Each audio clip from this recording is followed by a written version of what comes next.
우리 주님 피 흘려 구속하시고 우리를 세상에 살게 하셨는데, 우리가 사는 현장에서 우리 할 일은 그리스도의 편지 노릇하는 것입니다. 너희는 그리스도의 편지니 따라서 너희는 그리스도의 편지니. 지금은 편지에 대해서 크게 관심을 가지지 않습니다. 핸드폰 가지고 심지어는 저 미국에 있는 사람과도 통화하면서 꼭 옆에 있는 사람같이 통화하고 하니까 편지의 중요성을 잘 느끼지를 못합니다. 성탄 때만 해도 크리스마스 카드도 많이 주고받고 하는데, 지금은 크리스마스 카드를 주고받는 걸 별로 볼 수가 없는 것 같아요. 그러나 이 성경을 쓴 이 당시에는 편지가 얼마나 중요한지 모릅니다. 왜 내가 큰 소리 하느냐면 졸락한 사람 한 사람 보이기 때문에 큰 소리 하는데, 편지가 얼마나 중요합니까? 옛날에 연애 편지 한 사람 몇백 통, 몇천 통을 썼다든가, 또 군대 가서도 처음에 편지를 쓰도록 합니다. 편지를 보면 얼마나 반갑습니까? 옛날 제가 어릴 때 들은 이야기인데, 군대에 나간 아들에게서 편지가 왔습니다. 그 어머니가 글을 모르니까 시장에 가서 글 안 한 사람에게 좀 읽어달라고 그렇게 하겠다 생각하고 가니까 어떤 아주 헌칠한 그 신사가 오기 때문에 이 편지를 좀 읽어주세요. 그러니까 편지를 보더니 우는 거라. 아이고, 우리 아들이 죽었는갑다 싶어서 엉엉 울고 있으니까 또 옆에 거지가 와가지고 또 울고 있는 거라. 그래 젊은 신사가 그 할머니에게 왜 웁니까? 아니, 편지를 보고 울기 때문에 내 아들이 죽었는가 싶어서 웁니다. 그러니까 나는 글을 모릅니다.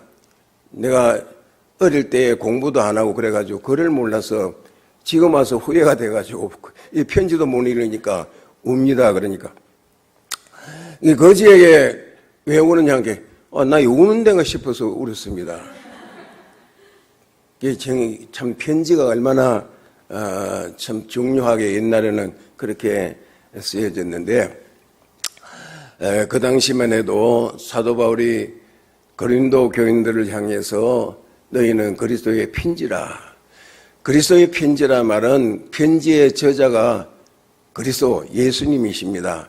그런 그 편지를 보고서 세상 사람들이 예수님을 알도록, 그러니까 너희는 세상의 편지라. 오늘 우리는 우리가 사는 삶의 현장에서 편지 노라는 편지의 역할로 우리를 구속하시고 우리를 그 현실에 살게 하셨다는 것을 언제나 명심해야 됩니다. 편지의 그 봉투에 그리스도의 편지라 이렇게 봉투가 쓰여 있지만은 그 안에 악한 생각, 마귀가 주는 생각, 마귀가 주는 욕심, 이것이 가득 차며 있으면 그리스도의 편지가 아니고 마귀의 편지가 되는 것입니다. 요한복음 14장에 보면 마귀가 가룟 유다 마음 속에 예수님을 팔려는 생각을 넣었더라 그랬습니다. 그러니까 오늘날 우리 믿는 사람이라 해도 그리스도 편지 노릇 못하고 그저 교회 하나 왔다 갔다 하지, 직장에서나 가정에서나 그리스도의 편지 노릇 못하도록 마귀의 편지 노릇 하도록 하려고 호신탐탐 언제든지 노리고 있습니다. 그래서 마태복음 12장에 보면 귀신이 나갔다가 물 없는 곳이라면 하나님 말씀이 없는 사람 속에 들어가려고 돌아다닙니다. 욥기 1장에 보면 하나님께서 사탄에게 네가 어디에 갔다 오느냐, 이리저리 돌아다니다 옵니다. 귀신 마귀는 이리저리 돌아다니면서 믿는다고 해도 속에 말씀이 없으면 이제 귀신이 들어가게 됩니다.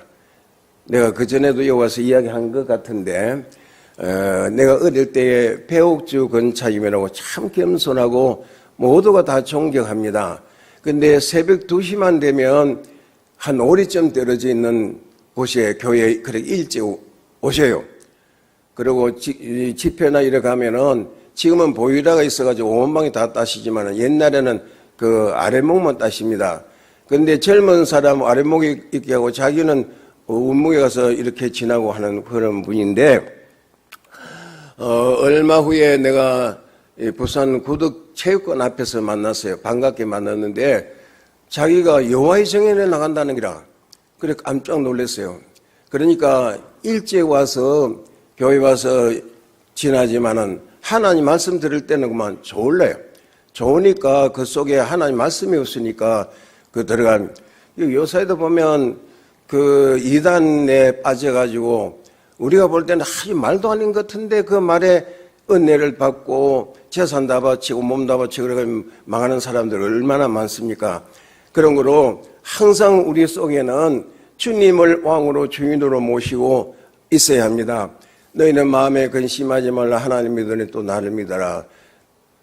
너희 모든 염려를 다 주께 맡겨버려. 평강의 왕이 되시는 우리 주님은 평강의 왕이 되십니다. 부활하신 다음에도 이제 제자들이 두려워서 문을 닫고 있는데 나타난 너희에게 평강이 있을지어다. 나 어느 곳에 있든지 늘 마음이 평안하다.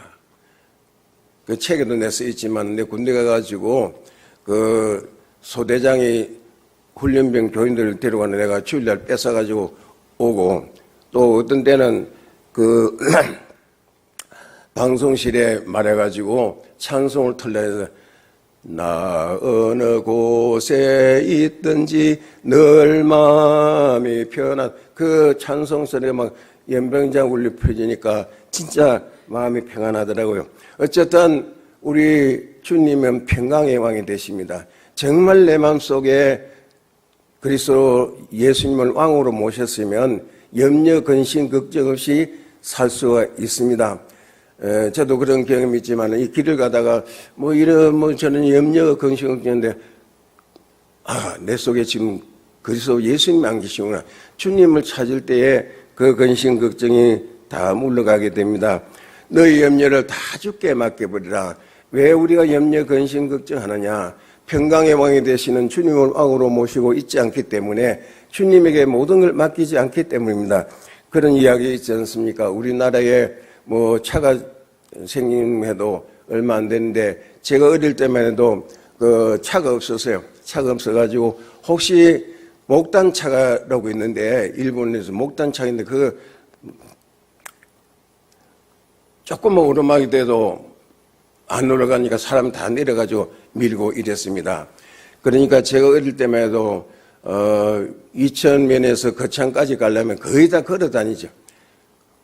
학교에 가도 걸어가고 시장 가도 거창읍에 시장 가려면 새벽 일찍 일어나가지고 가서 물건을 사면은 그 다음에 그때 소 구르마에다가 이제 싣고 가지고 그 조금 운반비를 주고 그랬습니다.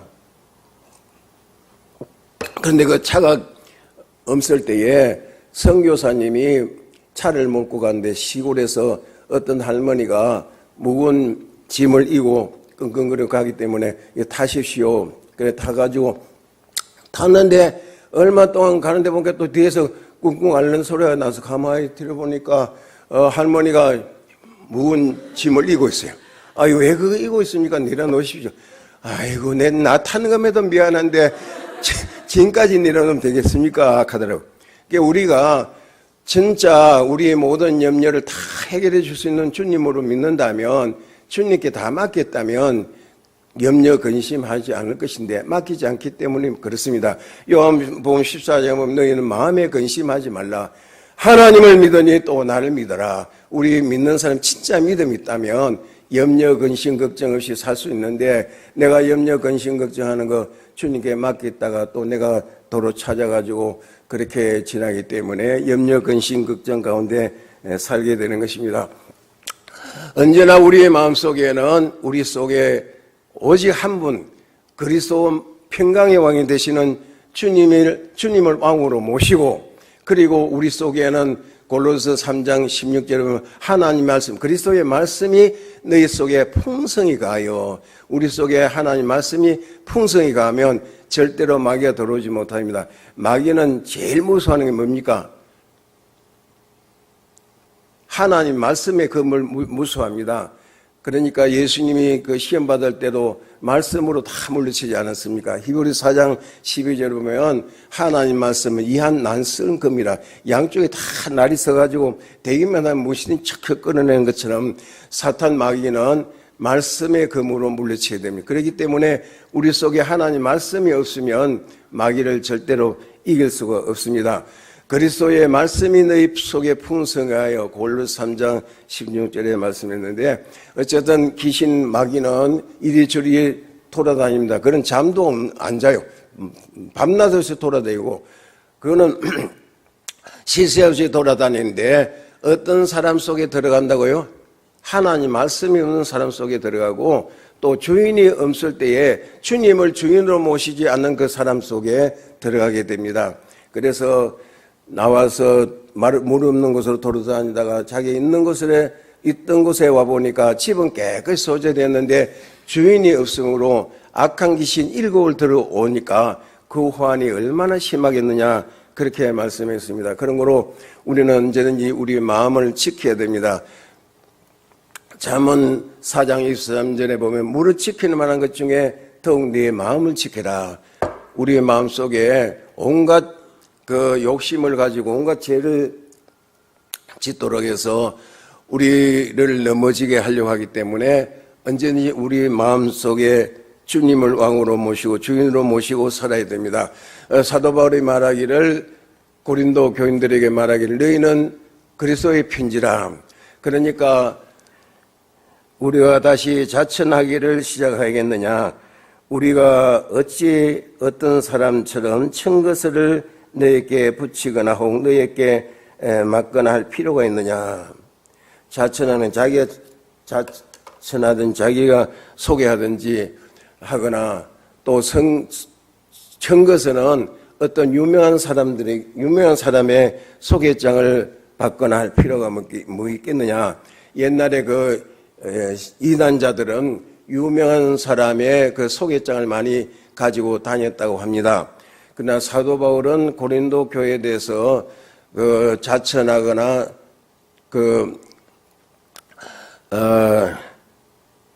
증거서를 붙일 필요가 없다.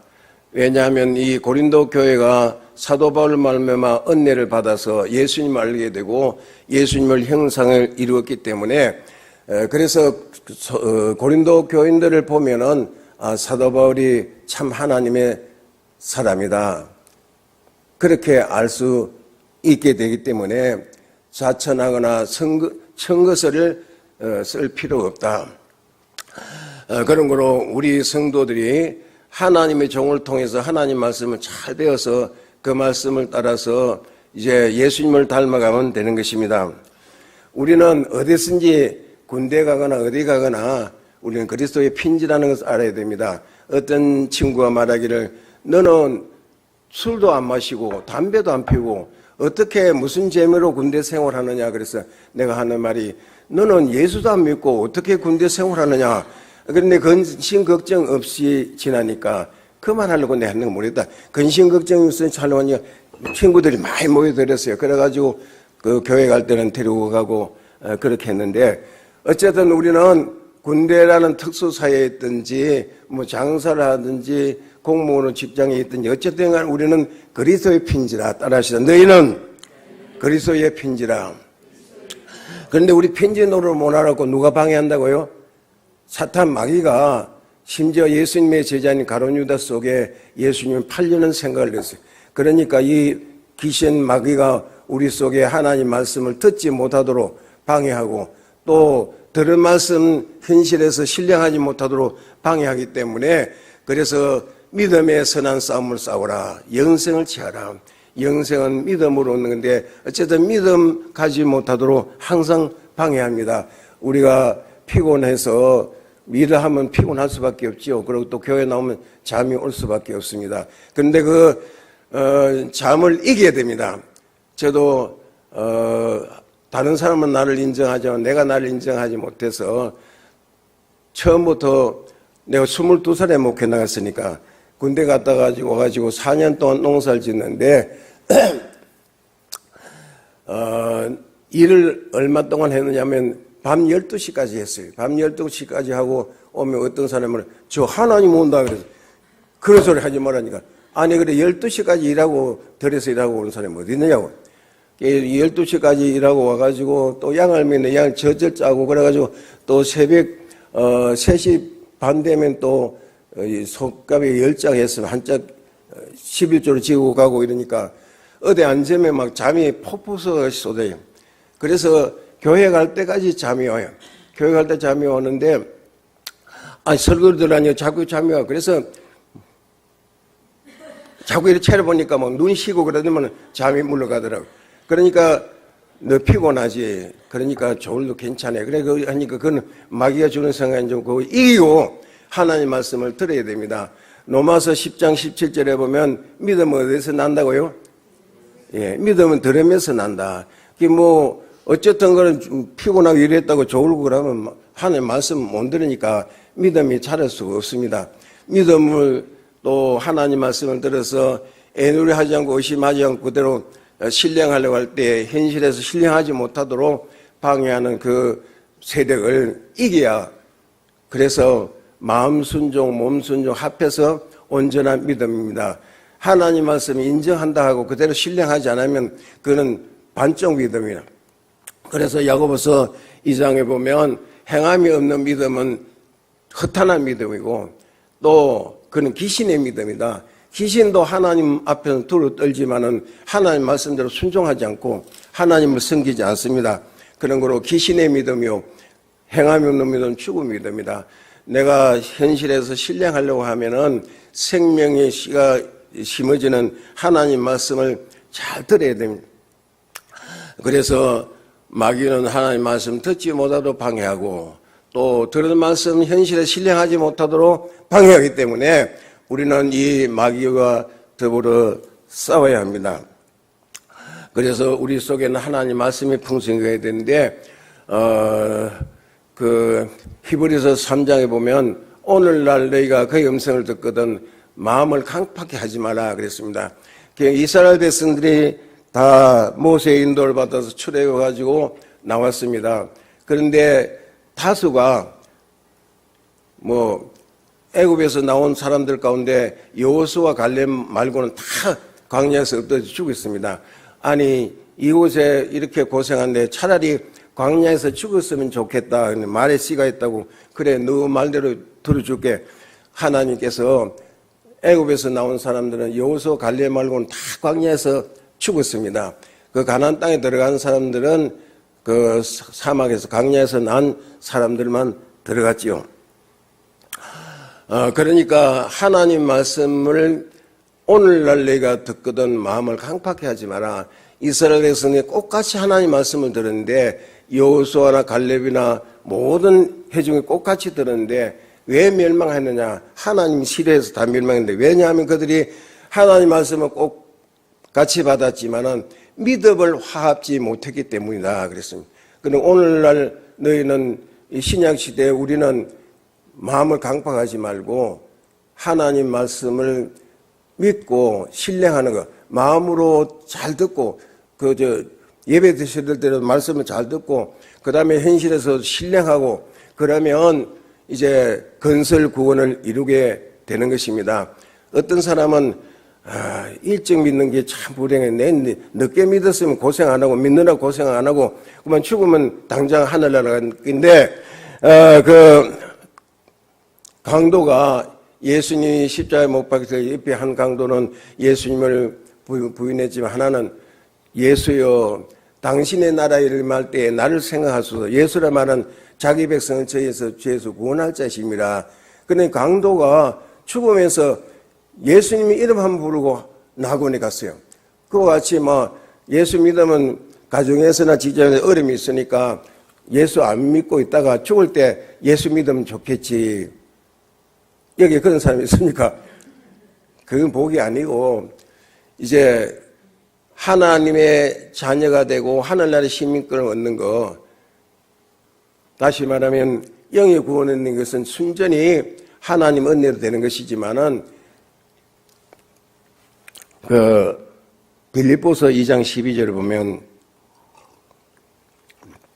두렵고 떨림으로 하나님 말씀 복종함으로 너희 구원을 이루라 그랬어요. 근데 구원받은 사람에게 왜 또 구원을 이루려 했는가? 이미 구원받은 것은 기본권입니다. 하나님 우리를 자녀로 택한 것이나 예수님 우리를 피 흘려 구속하신 것이나 성령님께서 예수님의 공로를 믿게 한 거, 이건 다 하나님 하신 일이지요. 우리가 절대 할 수 없는 거예요. 이거는 다 기본권에 속한 것입니다. 그런데 구원받은 우리에게 또 구원을 이루라는 것은 건설구원. 고린도전서 3장 15절에 이하에 보면은 집을 지을 때 풀과 나무와 짚으로 짓는 사람이 있고 금은 보석으로 짓는 사람이 있다.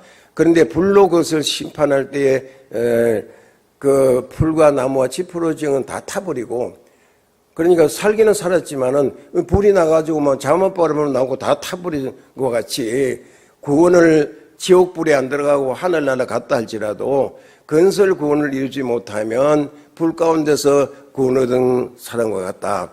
그런 거로 우리가 이 건설 구원, 예수님을 닮는 이 인격을 건설하는 이 건설 구원을 이루기 위해서 우리를 일찍 부르신 것입니다. 죽을 때 우리가 믿어도 하늘나라 간데 우리를 일찍 부르신 것은 하나님의 크신 은혜입니다. 로마서 8장 29절에도 보면 우리를 부르신 것은 예수님을 닮게 하기 위함이라. 내가 자주 말하지만은 그 시편 17편에 보면 이 세상 분깃받은 사람에게서 나를 건져 주옵소서.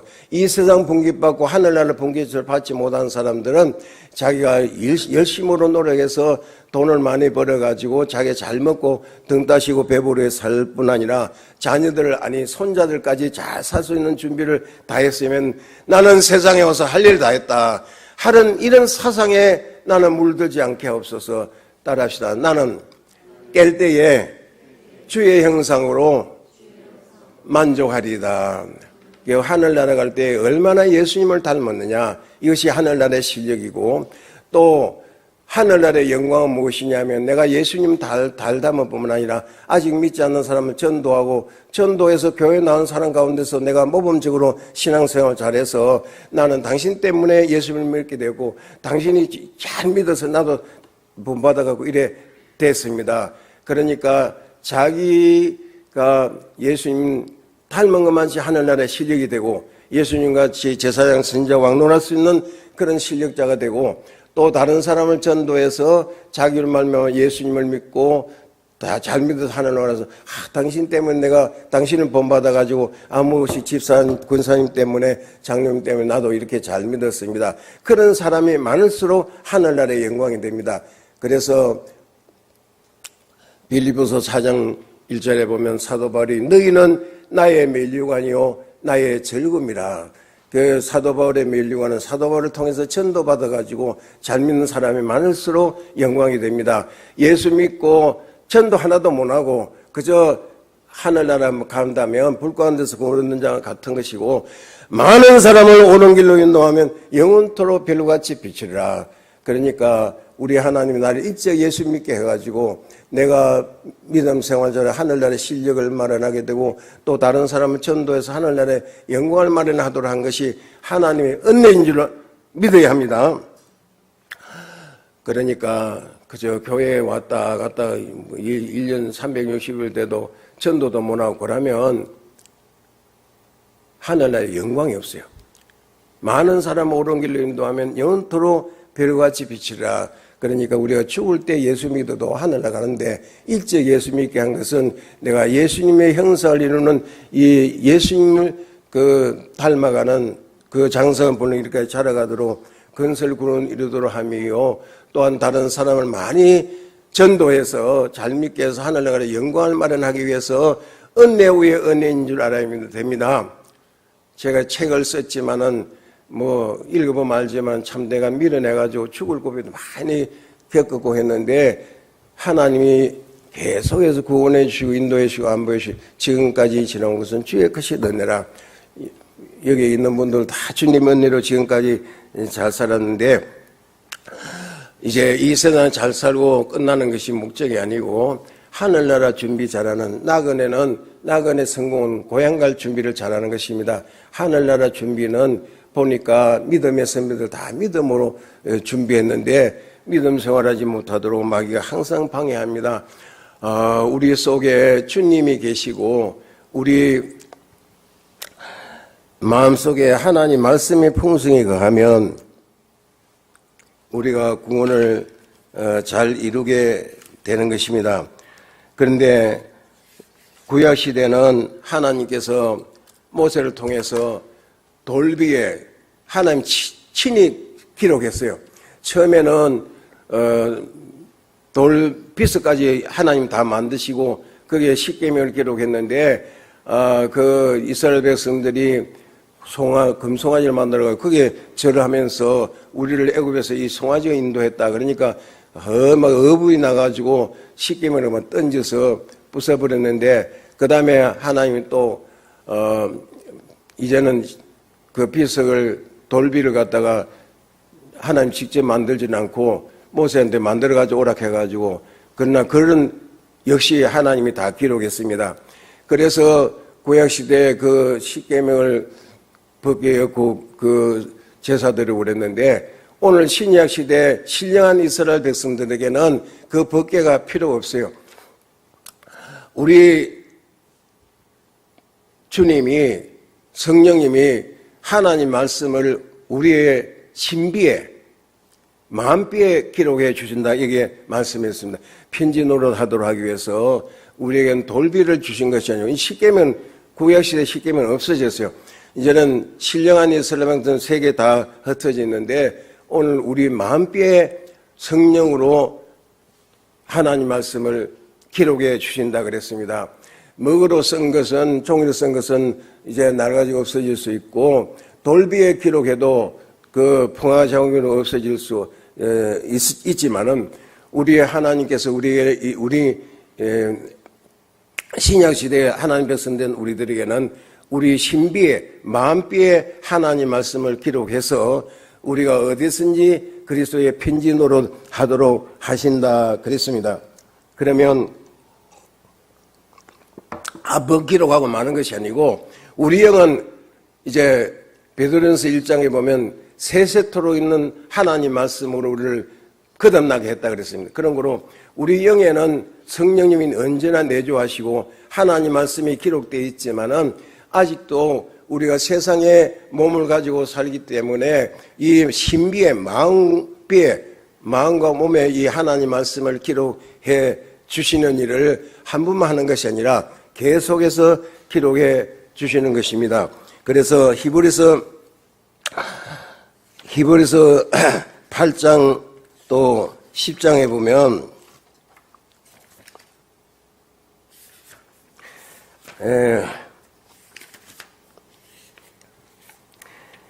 히브리서 8장 10절에 보면 또 주께서 가라사대 때 그날 후에 내가 이스라엘 집을 새 언약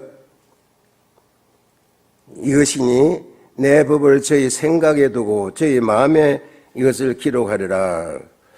생각에 두고 마음에 기록하신다. 그런데 히브리서 10장 16절에는 주께서 가라사대 그날 후로는 저희와 세울 언약이 이것이라 하시고 내 법을 저희 마음에 두고 저희 생각에 기록하리라. 앞에는 생각에 두고 마음에 기록하는데 또 뒤에는 마음에 두고 생각에는 마음이나 생각이나 같은데 어쨌든 우리가 세상에서 편지 노릇을 하려면 우리 영의 뿐만 아니라 성령님이 우리 마음비에 우리 생각에 기록해 주셔야 되는데 이렇게 기록해서 편지 노릇 잘하면 사도 바울은 편지 노릇 잘했기 때문에 하늘나라 상급이 많습니다.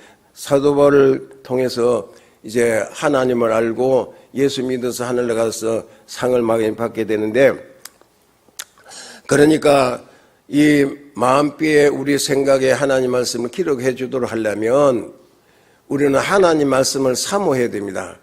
그 베드로전서 2장에 보면 갓난아이가 그 절절 사모하듯이, 갓난아이는 아무것도 모릅니다. 우는 거 하나밖에 못합니다. 배고프면 울면 절절 모르면 쭉쭉 그 빨아먹고 먹고 자면 자라나지 않습니까? 그런 거로 하나님 말씀을 사모하는 자가 은혜 받습니다. 교회 와서 앉아 있어도 하나님 말씀을 사모하지 않으면, 하나님 말씀을 어느 정도 사모해야 되냐? 갓난아이가 어머니 젖을 사모하는 같이 하나님 말씀을 사모하고, 욥은 말하기를 하나님 말씀을 일정한 음식보다 더 귀하게 여긴다 그랬어요. 그러니까 배고프면 얼마나 밥을 사모합니까? 제가 어릴 때에 우리 고향 이천인데 거창에 가가지고 그 검은 고무신 이 이야기하는 다음은 그 책에 보면 있습니다. 그때 얼마나 신이 귀했는지 몰라요. 근데 검은 고무신 거 하나 살라고 하다 보니까 밥을 점심을 못 먹었어요. 얼마나 배고픕니까? 그런데 그때는 차가 없으니까 추럭을 기다렸으니까 그 방앗간에서 그 주인이 노란 빵을 먹고 있는 게라 얼마나 먹고 싶은지 너무 내가 내성질 가가지고 내가 배가 고프니까 빵 한 개 주시오. 그러면 안 주겠습니까? 우리 막내 선우는 그 길 가다가 할머니 빵을 먹고 그거 나 한 개 주면 안 돼요. 그러니까 안 먹어라. 그래 우리 그 선우같이 좀 그러면 내가 빵을 얻어먹었을 텐데 배를 쫄쫄 고르고 그렇게 지났습니다.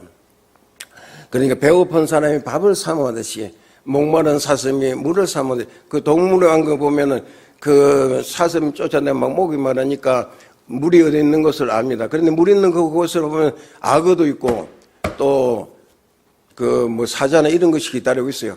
그런 줄 알면서 너무 목이 마르니까 그 물 있는 곳으로 쫓아가는 것처럼 목마른 사슴이 신의 물을 사모하듯이 하나님 말씀을 사모해야 되고, 또 야고보서 4장 베드로전서 5장에 보면 교만한 자는 하나님 물리치시고 대적하시고 어떤 사람이 은혜 주신다 했습니까? 겸손한 자에게 은혜를 주신다 그랬습니다. 내가 은혜 못 받으면 내가 교만이 있구나. 그 교만의 병을 없애버려야 돼요. 배고픈 어린애가 그 젖을 먹다가 젖을 물리도 안 빨고 울면 병이 있어요. 병만 고치면 젖을 빨게 됩니다. 우리가 교회 생활하면서 내가 은혜 못 받으면 내 속에 교만의 병이 있구나. 그 교만을 뽑아버리면 됩니다. 제가 농사 짓다가 이제 내 거창 성경학원에 후배가 오게 됐는데, 후배가 와도 내가 은혜 받아야 되지 해가지고 수요일에 왔는데 내가 딱 꿇어 앉아가지고 말씀을 듣고 또 그때 막 계속 갈 때까지 기록했어요. 나중 목사 됐습니다만 이동할 때 내가 선배가 있는데 저 걱정이 되더만은 너무 잘해서 고맙습니다 하고 갔습니다. 그러니까 겸손하면 은혜를 받게 되고, 내가 또 하나님 은혜를 잘 사모하면 은혜를 받게 됩니다. 사도행전 10장에 보면 고넬로가 베드로 왔을 때 오셨으니 잘하였나이다. 우리는 당신을 통해서 주신 하나님 말씀을 듣고자 하여 하나님 앞에 있습니다. 우리가 예배 드릴 때에 그 목회자가, 교육자가 그 설교할 때에 저 분은 하나님이 종으로 세워가지고 저 종을 통해서 나에게 주시는 하나님 말씀을 내가 드려야겠다. 그래서 따라합시다. 우리는 당신을 통하여 주시는 하나님 말씀을 듣고자 하여 하나님 앞에 있나이다. 그 칼빈이 말하기를 그 성경 읽을 때도 다 꿇어 앉아갖고 하나님 앞에서 성경을 읽었다. 그렇게 말을 했습니다. 데살로니가 후서 2장에 보면 그 교인들이 사도 바울이 감사한 것은 교인들이 하나님 말씀을 받을 때에 사람의 말로 듣지 않고 하나님 말씀으로 들었기 때문에 그 말씀이 그 속에서 살아 역사했다 그랬습니다. 그러니까 이 하나님 말씀이 자기 속에서 현장에서 살아 역사할 수 있도록 하려면 하나님 말씀으로 들어야 그 말씀을 그렇게 존중히 여겨야만 그 말씀이 자기 속에서 역사할 수가 있는 것입니다. 그런 거로 그 갈라디아서 4장에 보면 참 그리스도인의 상은 그 사도 바울에게 대해서 사도 바울이 무슨 병이 있는지 모르지만은 육체적으로 멸시받을 만한 그런 거 있어도 그것을 생각지 않냐고 나를 천사와 같이 그리스도와 같이 그렇게 존경했다 했습니다. 그러니까 그들이 은혜 받아가지고 데살로니가 교회는 믿음의 역사와 사랑의 수고와 소망의 인내를 온 세상에 좋은 소문이 퍼졌다 했습니다. 이 세종께도 이 제주도뿐만 아니라 온 세계에 좋은 소문이 퍼지도록 하려면 언제든지 주의 종을 하나님의 종으로 사람 문제라 실수하는 게 있지만 그런 건 다 덮어두고 오직 우리에게 하나님이 종을 세워서 하나님이 나에게 말씀하신다 그렇게 들어야 되고 또 참 목회자의 상은 사도 바울이 말하기를 너희 속에 그리스도의 형상이 이르기까지 해산하는 수고를 하노라. 해산하는 수고가 얼마나 힘듭니까? 그 책에도 내서 있지만 고려우동 성형학교 갔을 때 그때 돈 아끼려고 저 자갈치시장 가서 병원에서 나오는 누룽지를 그 사먹는데 그 가만히 넣어가지고 와가지고 다라이다 뭐 다리도 식도 않는데 그거 나가지고 이 주물럭주물 해가지고 계란만 한 걸 5원씩 팔았어요. 5원씩. 그걸 사가지고 왜 그랬든지 내가 그것만 먹고 물도 안 마셨어요. 그래가지고 일주일에 화장실에 가니까 막 죽겠더라고요. 그래서 여자들이 해산하는 수고가 이렇게 힘들겠구나 그랬습니다.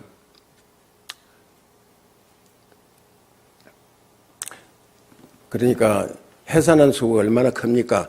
그와 같이 내 혈육의 자녀들도 믿음이 없거든. 그 혈육의 자녀가 믿음의 자녀 되도록 해산하는 수고를 해야 되고 또 주일학교 교사로서 구역장으로서 전도 한 사람 하려면 그만치 해산하는 수고를 해야 되는 것입니다. 나는 젊은 사람들 보면 자꾸 어린애는 많이 낳았고 그런데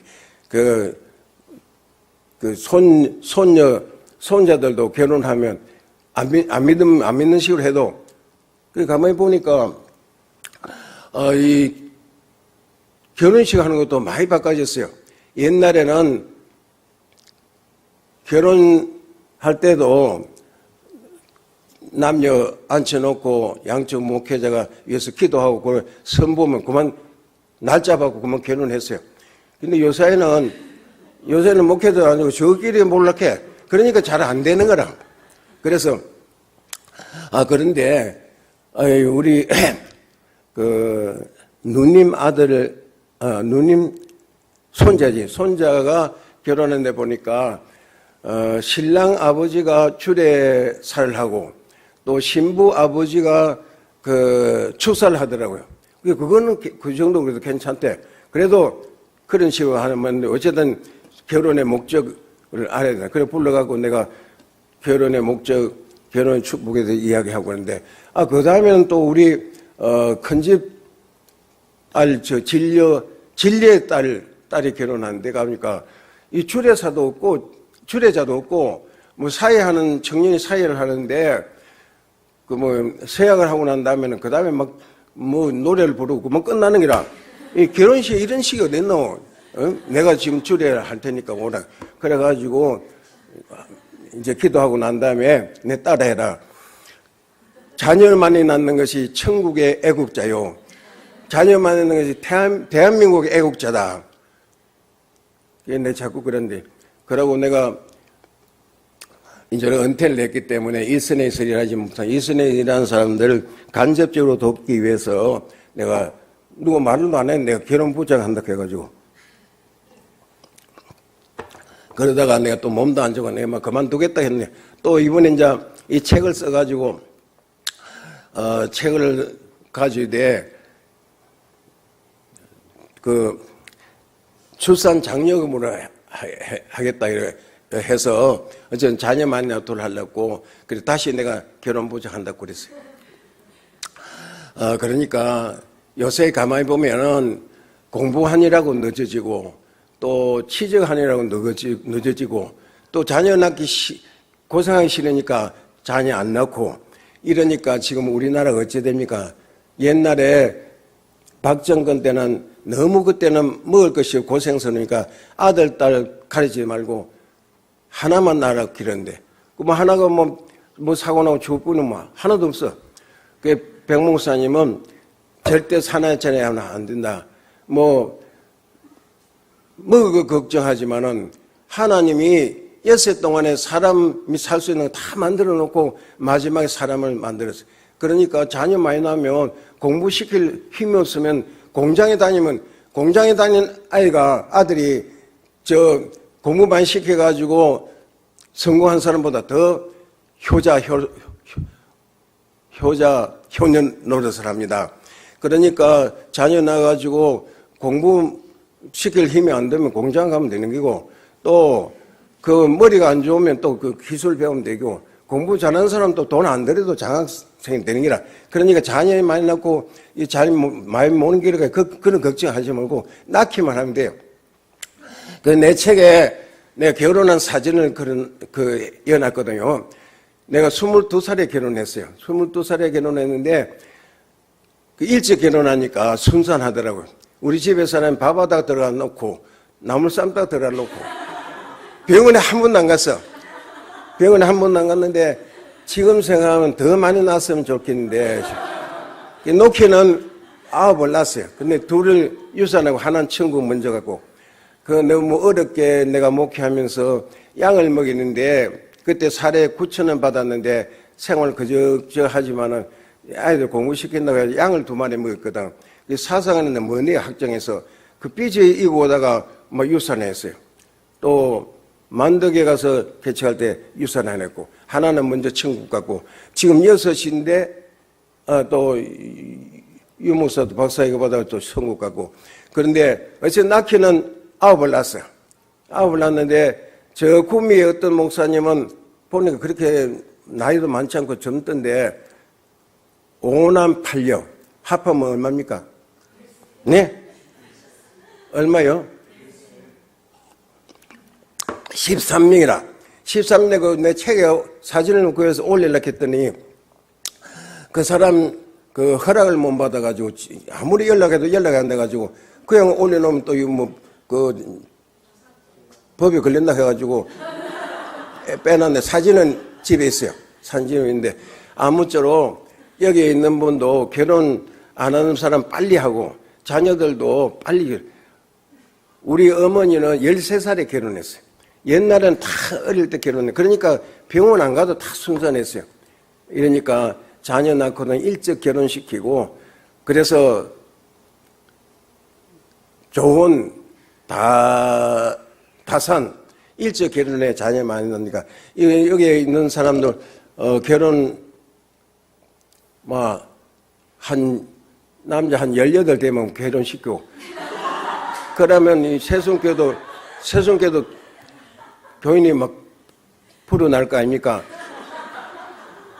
그래서 우리 목회자들도 내 같은 생각이 있으면 좋겠는데 차세대에 교회마다 주일학교가 번성하도록 하기 위해서 어쨌든 일찍 결혼하고 자녀 많이 낳고 자꾸 하다 보면 시간 넘어갈 경우 찬송을 부르고 마치